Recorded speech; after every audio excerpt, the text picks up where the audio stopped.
Sophie Anderson was born in Paris in 1823 and died in England in 1903.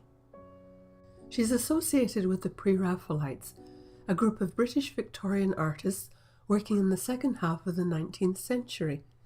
Their style was lifelike and highly detailed. Their subjects came from ordinary life, mythology, and history. Anderson was a prolific painter, exhibiting frequently at the prestigious Royal Academy in London. For the most part, she painted images of women and children, the kind of subject expected of female artists. But she also depicted the occasional historical type of scene. For instance, in 1870, she painted Elaine. The painting belongs to the Walker Art Gallery in Liverpool. The subject was popular with 19th century painters.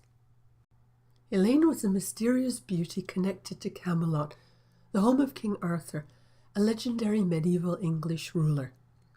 In the 15th century, Thomas Malory wrote about Elaine, but the Victorians got to know Elaine from Alfred Tennyson's Idylls of the King, a series of long poems initially published in 1859. Tennyson calls her the Lily Maid of Astolat. Elaine, it turns out, is the perfect Victorian heroine. She's in love with Sir Lancelot, one of King Arthur's knights. She lives in a tower and looks after Lancelot's shield. When he refuses her love, she dies of a broken heart. On her deathbed, she asks her brother to write a letter about her love. She holds it in her hand as she floats on a barge covered with rich black silk to Camelot. Tennyson tells us the barge leaves at dawn. Appropriately, Anderson sets her scene in a wood bathed in early morning light. Elaine, her long fair hair spread out on a pillow, wears white and lies under a sumptuously embroidered blanket. Anderson includes a pair of birds in the embroidery. They serve as a sad reminder of the love Elaine missed out on. Elaine holds a lily in her right hand. The lily is a traditional symbol of moral purity. In her other hand, she holds a rolled-up letter written by her brother. A bearded man, holding an oar, sits on the right. With his bowed head in his other hand, he assumes an attitude of mourning. He is the mute servant who accompanies Elaine to Camelot. A few years after Anderson created her Elaine, Homer Watson painted the death of Elaine in 1877. The subject is unusual for Watson, a Canadian artist. He was a landscape painter. Watson's death of Elaine belongs to the Art Gallery of Ontario. The weak sun is still low and screened by clouds. It throws an eerie light over the water, highlighting two figures in the boat. One of them is Elaine's servant. He's bearded and helmeted. He stands in the boat, steers it, and looks at Elaine. She is laid out and framed by small flowers. She holds a lily, but no letter is visible. Elaine is painted in colors that give off the rich glow of an exquisite ivory and gold statue. Her pale skin, for instance, complements her blonde hair. She wears a white dress. A gold velvet blanket covers her body below the waist. A large castle with towers rises on a cliff overlooking the river. This is Camelot, the vessel's destination. Watson's Elaine was created in 1877. That same year, John Atkinson Grimshaw, an English artist, also tackled the subject. He too places the barge and its two occupants prominently in the foreground.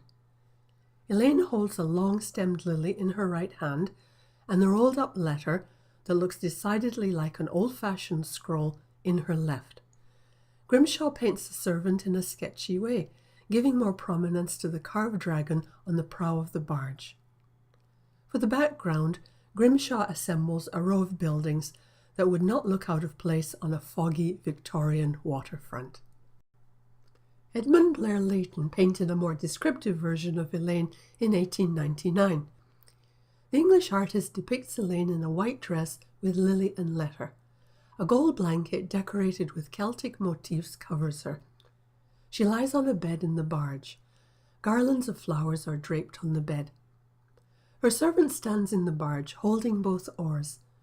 They have arrived at Camelot, whose entrance recalls the front of a medieval church with an ornately carved stone portal. King Arthur, Queen Guinevere, and their entourage are gathered. The royal pair gaze at Elaine. Sir Lancelot stands a step farther back on the right. His hand touches his chin. A bit thoughtful, maybe a bit mournful. Elaine is not to be confused with the Lady of Shalott. Her story was even more popular with 19th century artists than Elaine's. One of the best-known paintings of the Lady of Shalott was made by John William Waterhouse in 1888. Like Elaine, the Lady of Shalott lives in a tower, pines for Sir Lancelot, and goes to her death in a boat heading for Camelot. How to quickly tell them apart in a painting? Elaine is almost always accompanied by her servant. The Lady of Shalott is alone. The sadness of the death of a beautiful young woman made for popular art in the eyes of the Victorians. But art was never complete without a lesson.